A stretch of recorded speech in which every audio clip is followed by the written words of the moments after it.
Hello students, मैं हूं पीयूष जोशी। तो कैसे हैं आप लोग। चलिए, हमने पिछले वीडियो में देखा था, अध्याय 1 शुरू किया था हमने, वास्तविक संख्याएं, उसके बारे में बात करी थी। उसमें जो परिभाषाएं आ रही थी, सबसे पहले हमने जाना था संख्याएं क्या होती है, फिर वास्तविक संख्याएं और काल्पनिक संख्याओं को हमने जाना, फिर उसके बाद प्राकृतिक, पूर्ण, पूर्णांक और परिमेय और अपरिमेय संख्याओं के बारे में हमने जाना, और लास्ट में हमने यूक्लिड विभाजन प्रमेय को अच्छे से समझा था। चलिए, तो अब उससे आगे बढ़कर हम प्रश्नावली 1.1 से स्टार्ट करते हैं। तो प्रश्नावली 1.1 का ये पार्ट 1 है। चलिए शुरू करते हैं। सबसे पहला क्वेश्चन जो है प्रश्नावली 1.1 का, वो है निम्नलिखित संख्याओं का एचसीएफ ज्ञात करने के लिए यूक्लिड विभाजन एल्गोरिथम का प्रयोग कीजिए। ठीक है, हमको एचसीएफ ज्ञात करना है कैसे, यूक्लिड विभाजन प्रमेय से। ठीक है, तो इसका फर्स्ट वाला क्वेश्चन है 135 और 225 का। तो 135 और 225 का हमें एचसीएफ निकालना है। किस प्रकार से निकाल सकते हैं, सॉल्यूशन देखते हैं। सबसे पहले आप ये बता दीजिए दोनों में से बड़ी संख्या कौन सी है। बड़ी संख्या देखिए 225 है, यानी कि ये ग्रेटर है और ये, ठीक है, ये छोटी संख्या है। यहाँ पर जो साइड बड़ी होगी उस साइड ये मुंह खुला रहेगा, यानी कि वो प्रदर्शित करेगा कि ये इससे बड़ी संख्या है, ग्रेटर है। ठीक है, तो अब छोटी संख्या से हमेशा बड़ी संख्या में ही भाग जाता है। ठीक है, तो बड़ी संख्या आ जाएगी 225 सॉरी, और इसमें हम भाग देंगे 135 का। चलिए शुरू करते हैं। क्या 135 से कम 135 दूना जो हो जाएगा वो हो जाएगा 270, यानी कि इससे बड़ा हो जाएगा, यानी 1 टाइम्स। यहाँ आ जाएगा 135, माइनस करेंगे, 5 में से 5 गया 0, यहाँ हो जाएगा 12 में से 3 गया तो 9, और यहाँ पर 1 बचा था, 1 - 1 = 0। ठीक है, यहाँ आ गया 90। अब यहाँ से हम 135 को कैरी करेंगे। हमको ये प्रोसेस कब तक करनी है, जब तक हमारा शेषफल जो है वो 0 नहीं आ जाता है। यहाँ से हमने 135 को यहाँ पर कैरी किया। ठीक है, 91 × 90, 92 × 180, वो बड़ा हो जाएगा, इसलिए 1 टाइम्स, यानी यहाँ पर 90 से करेंगे हम, 5 आ जाएगा, 13 में से 9 गया तो 4 आ जाएगा। ठीक है, वही प्रोसीजर, 0 आया नहीं हमारा, यानी 90 को हम यहाँ पर कैरी करेंगे। यहाँ क्या 90, 45 से कम 45 दूना 90, तो ये हो गया हमारा 90, बचा क्या 0, यानी कि हमारा आंसर आ गया है। अब देखने की देरी कहाँ से आया। चलिए, इसकी ये हो गया हमारा मैथेटिकली। अब हम थ्योरिकल पढ़ेंगे, इसमें एक थ्योरिकल भी स्टेप रहती है। तो यहाँ पर जो हमने किया है उसको हम थ्योरिकल रूप में लिख देते हैं। सबसे पहले हमने पढ़ा था कल की वीडियो में यूक्लिड विभाजन प्रमेय। यूक्लिड विभाजन प्रमेय A = BQ + R। अब यहाँ पर ये जो A = BQ + R लिखा है, ये क्या क्या है। तो A कौन सी संख्या होती है, A के बारे में बात करूँ सबसे पहले। तो A वो संख्या होती है जिस चीज के अंदर भाग जा रहा है। भाग काहे में गया, सबसे पहले भाग गया था 225 के अंदर। अब B क्या होता है, B होता है हमारा जिस संख्या से हमने भाग दिया था। कौन सी संख्या से भाग दिया था हमने, 135 से भाग दिया था।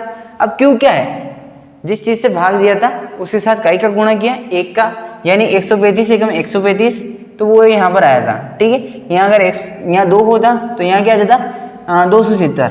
ठीक है, तो Q क्या है हमारा, ये 1 आएगा अभी यहाँ पर, ये Q।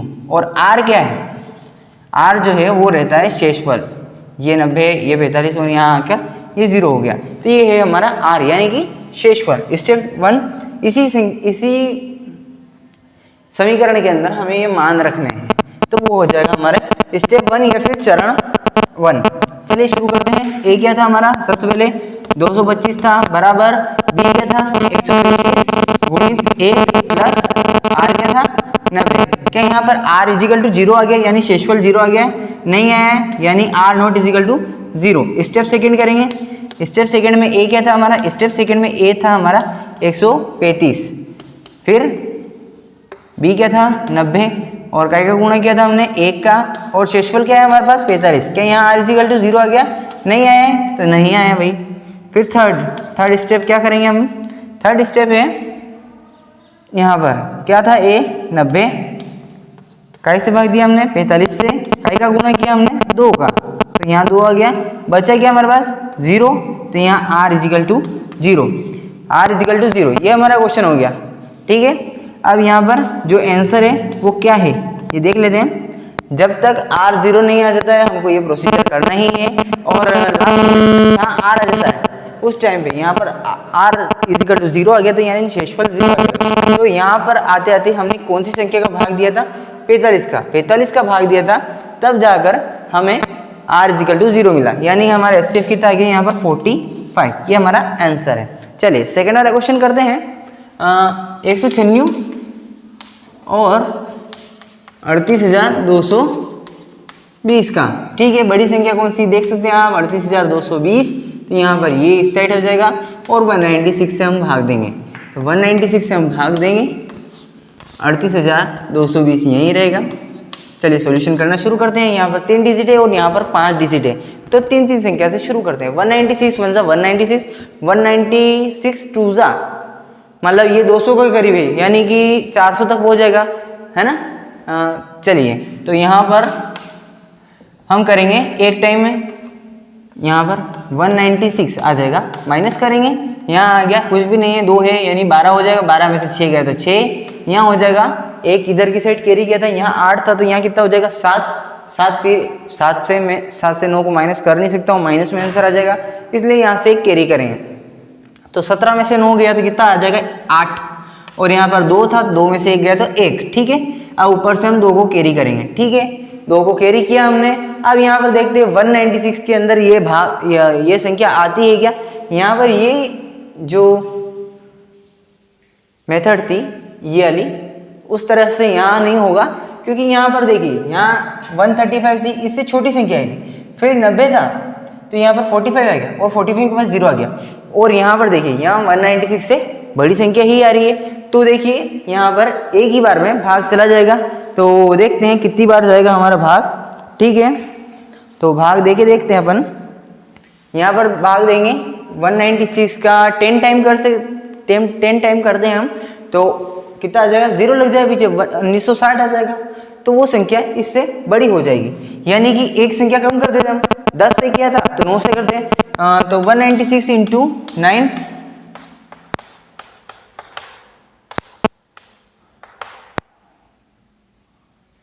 यहाँ आ गया 9 टाइम्स किया तो 1764, ये आ गया हमारा 1764। यहाँ करा था हमने 9 टाइम्स। माइनस करेंगे, कुछ नहीं है, 2 है ऊपर, नीचे की साइड 4 है, यानी 12 आ जाएगा। इधर से कैरी करा हमने, 12 में से 4 गए तो 8, यहाँ पर कितना 6 था तो कितना हो जाएगा? यहाँ पर 5 रह गया था, फिर एक इधर से कैरी किया 15 में से 6 गए तो 9 बचते हैं, और यहाँ पर 7 में से 7 गया तो 0, 1 में से 1 गया तो 0। तो ये हो गया हमारा 98 आ गया है। अब ऊपर से क्या आएगा? यहाँ पर यहाँ आएगा 0, तो ये आ गया हमारा 0।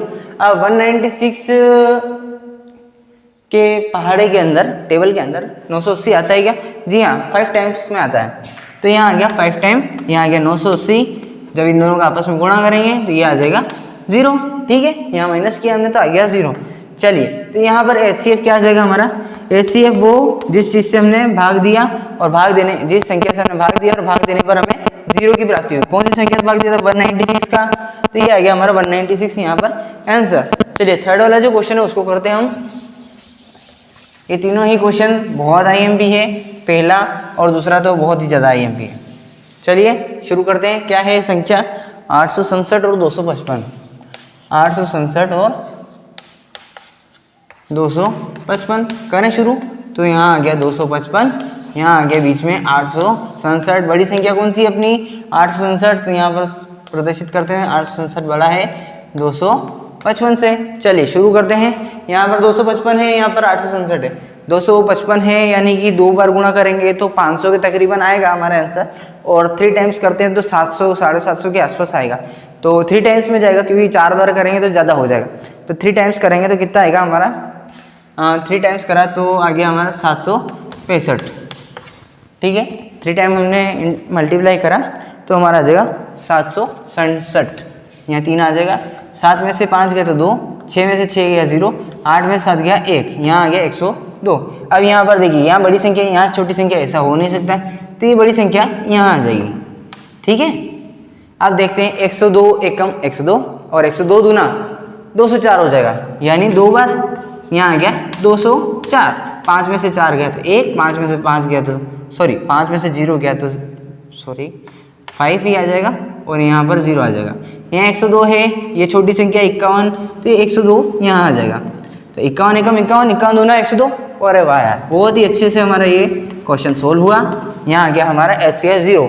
वही करेंगे हम काई की स्टेप 1 की बात। तो स्टेप 1 क्या था हमारा, 867 इजिकल टू 255 गुणित Q क्या था हमारा, Q था 3 और R क्या आया था हमारा यहाँ पर 102।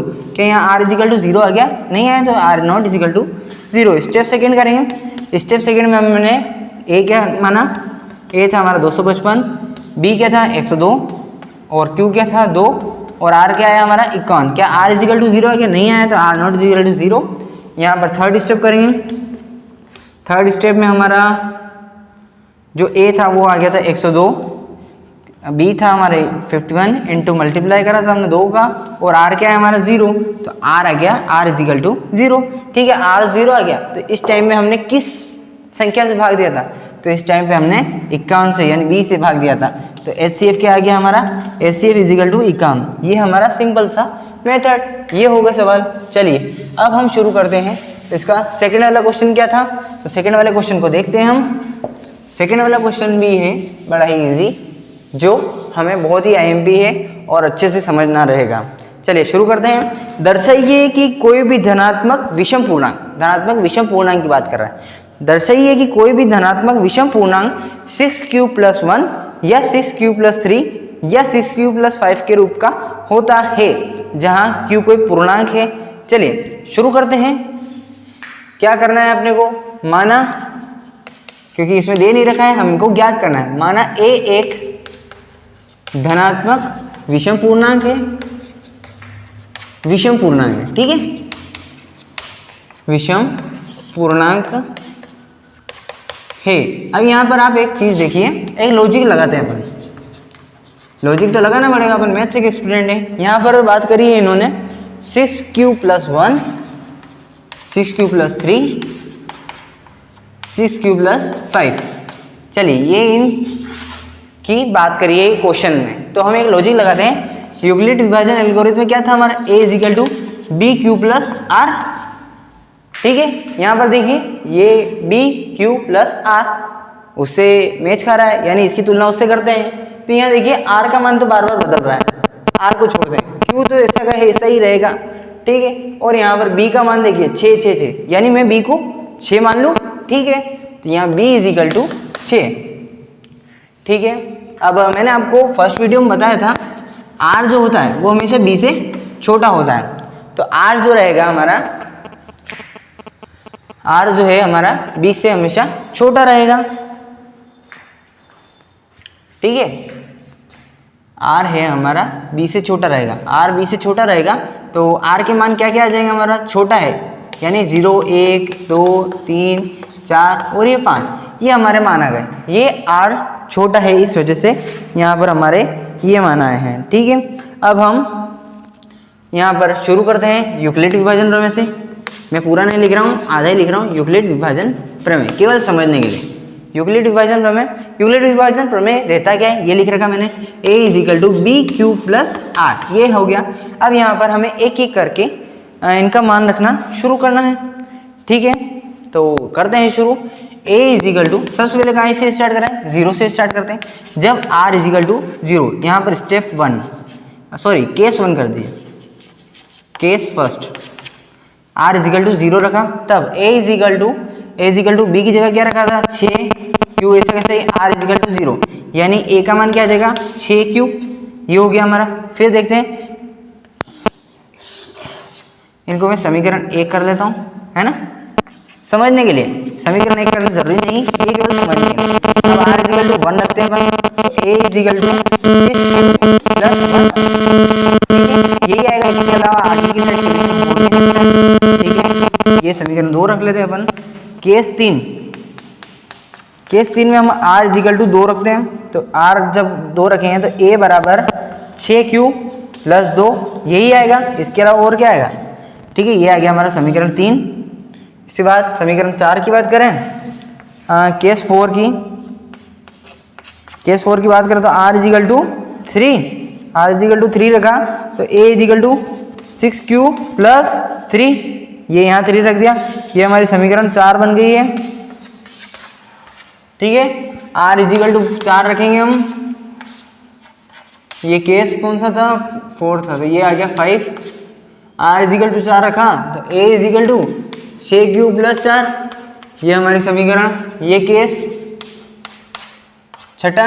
r इजिकल टू 5, ये लास्ट है, a इजिकल टू 6 प्लस 5, ये 4 समीकरण थी, ये 5 हो गई और ये हो गया हमारा 6। ठीक है, अब ये देखिए इसमें विषम पूर्णांक की ही बात करी है तो देख लेते हैं। यहाँ पर 6q है, यानी a इजिकल टू 6q, 6 का मान 6 तो ऐसा कैसा ही है, a का मान जब हम ज्ञात करेंगे और अगर हमको q का मान दे दिया जाए तो 6 तो ऐसा कैसे रहेगा।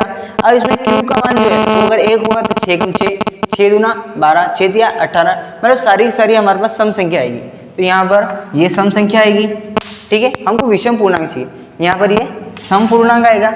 यहाँ पर देखते हैं, यहाँ 6q प्लस 1, तो 6 का मान 6 ही रहेगा, q का मान 1 हो सकता है, 2 हो सकता है, 6 एकम 6, 6 एकम 6 प्लस 1 यानी 7 हो जाएगा, इसलिए ये विषम पूर्णांक हुआ। इसी तरह से यहाँ पर 2 प्लस करा, ये सम संख्या जुड़ रही है, जहाँ जहाँ सम संख्या जुड़ रही है वहाँ पर सम पूर्णांक आ जाएगा, और जहाँ जहाँ पर विषम संख्या जुड़ रही है वहाँ पर हमारे विषम पूर्णांक आ जाएंगे। ठीक है, तो लिख लेते हैं क्या रहेगा इसका समीकरण 2, 4 और 6 से स्पष्ट है कि समीकरण 2, 4 और 6 से स्पष्ट है कि क्वेश्चन में जो था वही लिख देते हैं कि कोई भी धनात्मक विषम पूर्णांक 6q प्लस 1, 6q प्लस 3 और 6q प्लस 5 के रूप का ही होता है, के रूप का होता है। तो ये हो गया हमारा क्वेश्चन नंबर 2। चलिए इसके बाद हम बात करें क्वेश्चन नंबर 3 की। क्वेश्चन नंबर 3 क्या है उसके बारे में हम बात कर लेते हैं। क्वेश्चन नंबर 3 जो है, फर्स्ट हमने कर लिया, सेकंड हमने कर लिया, अब 3 की बात करें। 3 है, किसी परेड में 1616 सदस्यों वाली एक सेना यानी आर्मी की एक टुकड़ी 32 सदस्यों वाली एक आर्मी बैंड के पीछे मार्च कर रहा है। एक बैंड चल रहा है 32 सदस्यों का, उसके पीछे की साइड आर्मी चल रही है, आर्मी में जो जवान है वो है 1616। ठीक है, दोनों समूहों को समान संख्या वाले स्तंभों में मार्च करना है। उन स्तंभों की अधिकतम संख्या क्या है जिसमें वे मार्च कर सकते हैं, यूक्लिड विभाजन प्रमेय से करना है। बहुत ही सिंपल, जिस प्रकार से हमने पहला क्वेश्चन करा था उसी तरह से करना है। यहाँ पर 2 संख्या दे रखी, 2 संख्या कौन सी 616 और 32 है। आ गया समझ में? ठीक है, बड़ी संख्या कौन सी है डिसाइड कर लीजिए, 1616 ही बड़ी है, यानी 1616 एक साइड मुंह खुल जाएगा। 32 से हम भाग देंगे 1616 में, यानी कि करते हैं शुरू। 2 डिजिट ले लेते अपन। ठीक है, 2 डिजिट लेंगे, यानी कि 32 एकम 32, 32 गुना 64 हो जाएगा, यानी कि 1 से भाग देंगे तो यहाँ आ जाएगा 32। ठीक है, माइनस करेंगे, यहाँ हो गया 11, 11 में से 2 गए तो 9, 5 में से 3 गए तो 2, ऊपर से 6 हमारा यहाँ पर कैरी हो जाएगा। ठीक है, अब यहाँ पर हमारा आ गया 296। अब इसके बाद हम क्या करें, देखिए 32 में 10 टाइम्स गुणा करते हैं तो 320 आ जाएगा। आखिरी जो संख्या आती है गुणे में, मतलब टेबल के अंदर भाग में, उसी को हम देखते हैं 320 हो जाएगा, यानी कि बड़ा हो जाएगा 296 से। अब इसमें एक संख्या कम कर देते हैं, यानी कि 9 से गुणा करते हैं तो 32 गुणित 9, 9 दूनी 18 का 8, हासिल का 1, 9 तिया 27 और 1 28, यहाँ हो गया 288। चलिए इससे ये इसको सही साइड कर रहा है। चलिए अब यहाँ पर माइनस करेंगे तो यहाँ पर 6 है, 16 हो जाएगा, 16 में से 8 गया तो 8, 8 में से 8 गया 0, यहाँ पर भी 0 हो जाएगा। क्या हमारा 0 आ गया है आंसर, r इजिकल टू 0 आ गया? नहीं आया है, तो वापस वही मेथड करेंगे। r यहाँ 8 आ गया, ये इसलिए यहाँ पर ये वाले मेथड इसलिए नहीं करी क्योंकि 32 छोटा था और 296 बड़ा था, यहाँ पर भाग जा सकता है, लेकिन यहाँ पर 32 है और यहाँ पर 8 छोटी संख्या है, यहाँ पर भाग नहीं जाएगा, यानी ऊपर से क्या आएगा हमारा 32 आएगा, और 8 चौक 32। क्या हमारा आंसर आ गया है? बिल्कुल आ गया है। यहाँ पर HCF क्या आ जाएगा, HCF इजिकल टू कैसे भाग दिया था हमने 8 से, ये हो गया हमारा एक आंसर। यहाँ पर अगर आप स्टेप 1 एंड स्टेप 2 लिखना चाहते हैं तो आप लिख सकते हैं, मैंने आपको बता ही रखा है। ठीक है, स्टेप 1 में हो जाएगा हमारा 616 A, B हो जाएगा हमारा 32 गुणित का करा 19 का करा और शेषफल क्या आया, r equal to 8, r not equal to 0। फिर हमने कैसे करा, 32 से को माना और 8 भी 8 का गुणा काय में करा, 4 में 8 चौक 32 और आंसर क्या आ गया, मतलब r क्या आ गया 0, तो r इजिकल टू 0। ये हो गया हमारा क्वेश्चन नंबर 3। बहुत ही अच्छा है क्वेश्चन, समझने की देरी है, एक बार समझ में आने के बाद पूरे नहीं है सवाल। चलिए क्वेश्चन नंबर 4 को करते हैं हम, देखते हैं क्वेश्चन नंबर 4 क्या है, देखते हैं। यूक्लिड विभाजन प्रमेय का प्रयोग करके दर्शाइए कि किसी भी धनात्मक पूर्णांक का वर्ग किसी पूर्णांक m के लिए 3m या 3m प्लस 1 के रूप का होता है। चलिए शुरू करते हैं। जैसा क्वेश्चन नंबर 2 था उसके बिल्कुल वैसा का वैसा ही क्वेश्चन है। यहाँ पर धनात्मक पूर्णांक के वर्ग की बात कर रहा है, ठीक है। और अगला जो क्वेश्चन है 5 वाला, उसमें इसका घन की बात कर रहा है। यहाँ पर स्क्वायर करेंगे और वहाँ पर क्यूब करेंगे। चलिए देखते हैं, शुरुआत करते हैं। माना कि धनात्मक पूर्णांक, माना a एक धनात्मक पूर्णांक है, लिख लेना आप, माना a एक धनात्मक पूर्णांक है। अब सम है या विषम ये तो आगे जाके पता चलेगा, क्योंकि इसने ऐसा कुछ बोला नहीं है। a एक धनात्मक पूर्णांक है खाली, और यहाँ पर b इजिकल टू क्या मान ले अपन, b इजिकल टू क्या आ जाएगा। यहाँ पर देखिए क्वेश्चन में ये बोल रहा है कि 3m, लास्ट की जो लाइन है वहां पर बता रखा है 3m या 3m प्लस 1 के रूप का होता है, यानी कि a equal to B Q plus R, जैसा हमने सेकेंड वाले क्वेश्चन में किया था। तो वहां हमने मान लिया था b इजिकल टू कितना आएगा 3, तो b इजिकल टू 3, और r कितना आएगा, r हमेशा b से छोटा रहता है। मैंने आपको फर्स्ट वीडियो में बताया था r हमेशा b से छोटा रहता है, तो r के मान क्या आ जाएंगे 0, 1 और 2। चलिए ये हो गया हमारा r का मान, ठीक है। r का मान आने के बाद हम यहाँ पर यूक्लिड विभाजन प्रमेय से करना स्टार्ट करते हैं। तो ये हो गया हमारा यूक्लिड विभाजन प्रमेय का से। यूक्लिड विभाजन प्रमेय का क्या है, a equal to B Q plus R, ये हमारा है यूक्लिड विभाजन प्रमेय। यहाँ पर हम एक एक करके ये तीनों ही मान रखना स्टार्ट करते हैं। केस 1, केस फर्स्ट में r इजिकल टू 0 रखते हैं अपन। r इजिकल टू 0 रखा, a ऐसा कैसे ही, b की जगह क्या था, b की जगह हमने माना था 3, q की जगह कुछ भी नहीं, q ऐसा कैसे रहेगा। और या फिर एक काम करते हैं, q के स्थान पर हम m लिखना स्टार्ट करते हैं, क्योंकि हमें उसी रूप में ज्ञात करना है, तो q के स्थान पर m लिखेंगे। और r का मान क्या है यहाँ पर 0, तो a इजिकल टू क्या आ जाएगा 3m। लेकिन वो बोल रहा है वर्ग करिए इसका, तो वर्ग करेंगे तो a square equal to 9m square, ठीक है। यहाँ पर 9m स्क्वायर आ गया, आंसर हमें 3m के रूप में लेके आना है। यहाँ से a स्क्वायर, ठीक है। और यहाँ देखिए आप 3 को हम बाहर निकालते हैं तो 3m स्क्वायर ये हो जाएगा, ठीक है। अब यहाँ पर हम 3m स्क्वायर को, 3m स्क्वायर के स्थान पर हम क्या मान लेते हैं, 3m स्क्वायर के स्थान पर हम मान लेते हैं m, माना 3m square equal to m, तो a बराबर 3m, ये हमारा आंसर, ठीक है। ये हो गया हमारा आंसर, ये स्क्वायर सॉरी, ये हमारा मतलब a स्क्वायर, यानी कि a का वर्ग का मान कितना आ गया हमारा पास 3m। चलिए सेकेंड वाला जो केस है उसको देख लेते हैं। r इजिकल टू 1 रखेंगे, r इजिकल टू 1 रखा, यानी कि a इजिकल टू 6, मैंने q के स्थान पर m रखा था, यानी q के स्थान पर मैंने m लिखा, और r के स्थान पर क्या था, r के स्थान पर यहाँ लिखा है 1। चलिए सोल्व करना शुरू करते हैं, यही रहेगा, इसके अलावा और क्या हल हो सकता है इसका। अब इसका वर्ग करना स्टार्ट करते हैं, यानी कि a का स्क्वायर यहाँ आ जाएगा 6m प्लस 1, आप और इसका स्क्वायर। यहाँ पर कौन सी कोई फॉर्मूला नजर आ रहा है, कौन सा, यहाँ पर ब्रैकेट के अंदर a प्लस बी का स्क्वायर होल स्क्वायर का फॉर्मूला याद करिए आप। तो a स्क्वायर इजिकल टू क्या रहता है, a square plus B square plus, sorry यहाँ पर मैंने 6 लिख दिया है, यहाँ पर 6 के स्थान पर हमने b का मान कितना था 3 था, ठीक है। तो सॉरी यहाँ आ जाएगा 3, ठीक है। तो a square plus B square plus 2a, और यहाँ पर आ जाएगा b, ये हो गया। तो इसका सॉल्यूशन करना शुरू करते हैं हम। यहाँ पर कितना आ जाएगा 9m का स्क्वायर प्लस का 1 बाद में लिख देते हम, पहले इसको लिख देते 3 दूना 6m, यहाँ आ जाएगा 6m, यहाँ पर आ जाएगा प्लस 1। इन दोनों में से कुछ कॉमन निकल रहा है, क्या कॉमन निकल रहा है, 3 को जब हम यहाँ से कॉमन निकालते हैं तो यहाँ कितना आ जाएगा 3m स्क्वायर प्लस 3 दूना 6 यानी कि 2m प्लस 1। अब यहाँ पर हम कुछ मान लेते हैं 3m स्क्वायर प्लस ये इसको हम m मान लेते हैं 3m स्क्वायर प्लस 2m, इसको हमने m माना बराबर m, ये माना है हमने, ठीक है। तो यहाँ आ जाएगा 3m प्लस 1, सही आया आंसर। चलिए इस केस 3 को देखते हैं हम।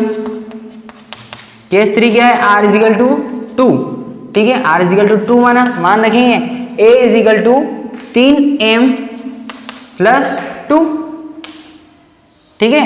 मान रखना शुरू करते हैं, स्क्वायर करना है अपने को, a square equal to 3m plus 2 का होल स्क्वायर हो जाएगा, फॉर्मूला वही जो ऊपर लगा था a square plus b square plus 2ab।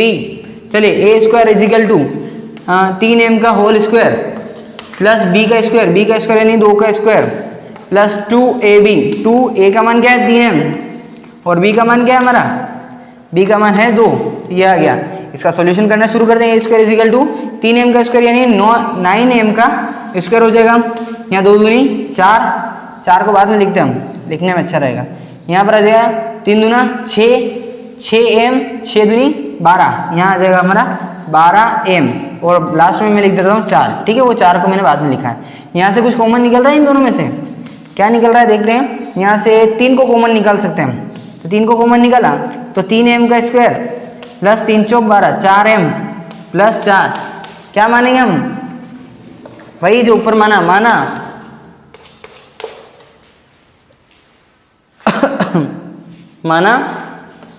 माना कि 3m square plus 4m equal to m, ये हमने माना, तो ये हमारा आंसर आ जाएगा।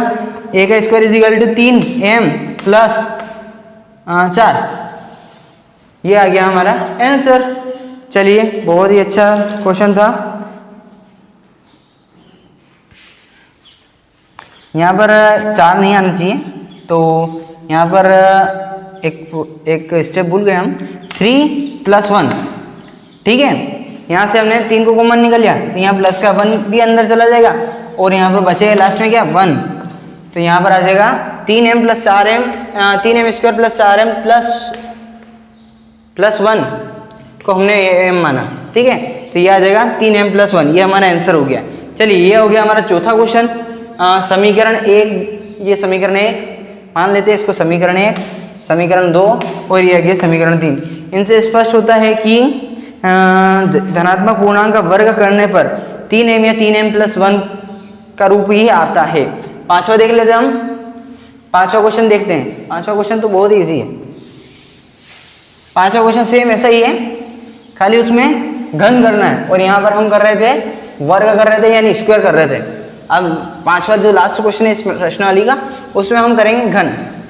क्या है देखते हैं, क्वेश्चन देख लेते हैं। यूक्लिड विभाजन प्रमेय का प्रयोग करके दर्शाई किसी धनात्मक पूर्णांक का घन 9m प्लस 1 या 9m प्लस 8 के रूप का होता है। क्या लिखेंगे हम, माना कि a धनात्मक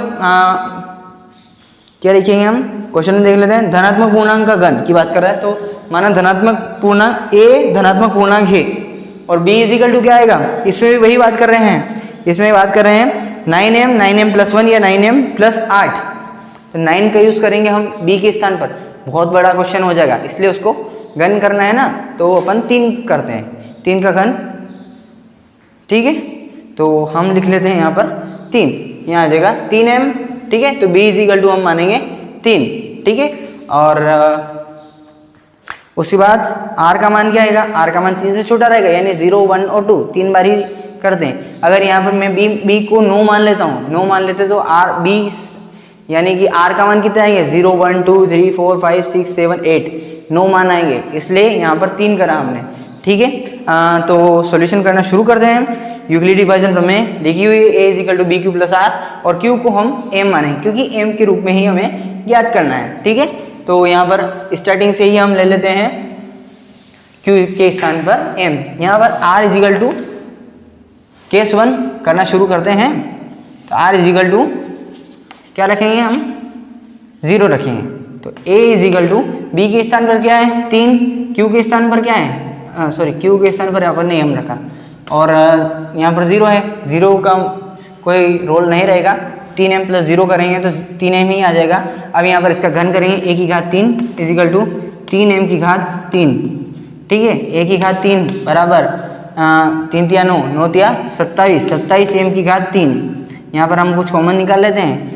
यहाँ पर हम 3 को बाहर निकालेंगे हम, तो सॉरी यहाँ पर हम 9 को बाहर निकालें, देखते हैं। हाँ चलिए, यहाँ पर से हम 9 को बाहर निकालेंगे तो अंदर की साइड क्या बचेगा, 3m की घात 3, ठीक है, ये बच जाएगा। अब हम यहाँ पर मान लेते हैं पिछले क्वेश्चन में जैसे हमने माना उसी तरह से 3m की घात 3 को हम मान लेते हैं m, तो ये हो जाएगा हमारा सॉल्यूशन। a की घात 3 यानी कि धनात्मक विषम पूर्णांक, धनात्मक पूर्णांक का घन a की घात 3 यानी घन का मान कितना आ जाएगा हमारे पास,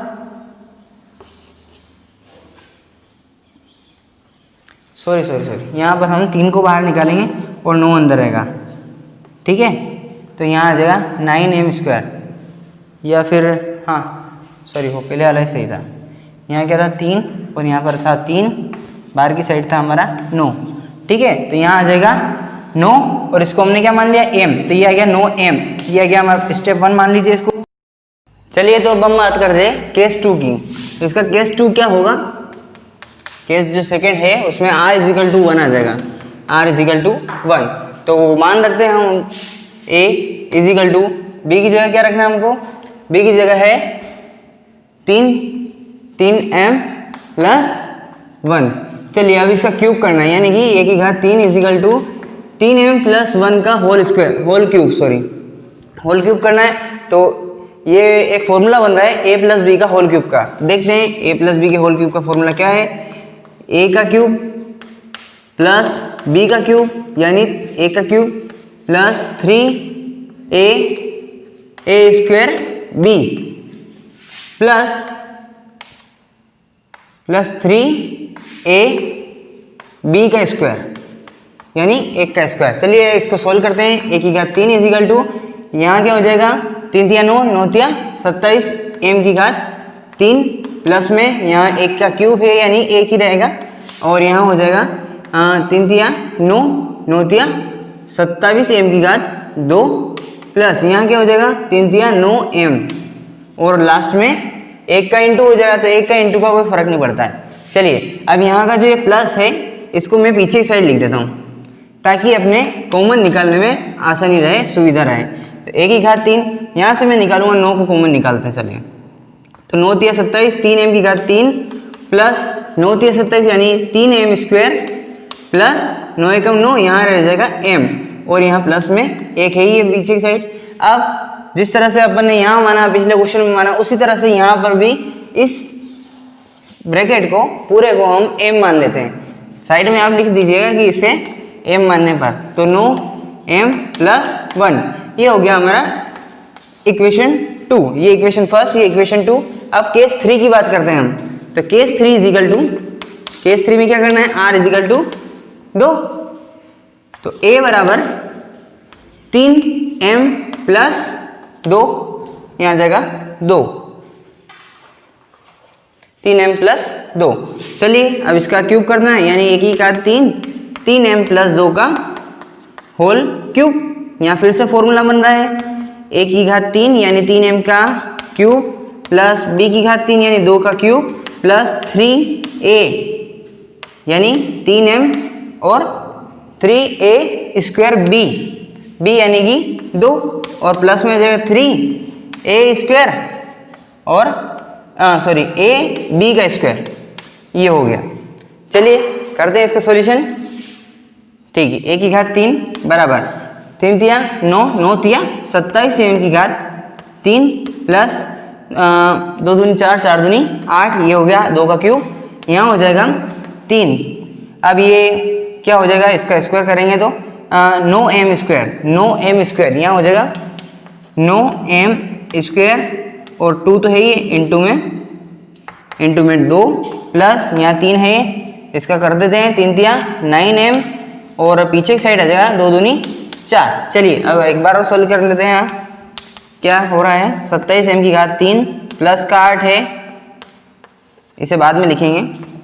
चलिए 9 तिया 27, 27 दूना 54 हो जाएगा, तो 54m की घात 2 प्लस 9 चौक 36, 36m, ये हो गया हमारा। यहाँ है की घात 3, कुछ कॉमन निकल रहा हो तो निकाल लेते हैं। मैं आपको बोल चुका हूँ कि प्लस के 8 को पीछे की साइड लिख लेते हैं ताकि कॉमन निकालने में अपने को सुविधा हो। तो ये प्लस का 8 को मैंने पीछे की साइड लिख दिया है। यहाँ से हम कॉमन निकालेंगे 9, तो 9 को कॉमन निकाला, बचेगा क्या 3m की घात 3, 9 तिया 27, तो 3 आ गया। 9 छंग 54 यानी 6m स्क्वायर, और यहाँ 9 चौक 36 यानी कि 4m, और लास्ट में क्या आ जाएगा हमारा 8। मैंने आपको पहले भी मानना सिखाया था, तो यहाँ हम मान लेंगे कि ये ब्रैकेट बराबर m, तो यहाँ आ जाएगा 9m प्लस 8। चलिए ये हो गया हमारा सॉल्यूशन, ये आ गई हमारी इक्वेशन नंबर 3। तो इक्वेशन में यही बोला था कि धनात्मक पूर्णांक का क्यूब करने पर यानी कि घन करने पर 9m, 9m प्लस 1 और 9m प्लस 8 आता है। तो ये हो गया हमारा एक्सरसाइज 1.1 समाप्त। आशा करता हूँ कि आप लोगों को समझ में आया होगा। धन्यवाद। जय हिंद, जय भारत।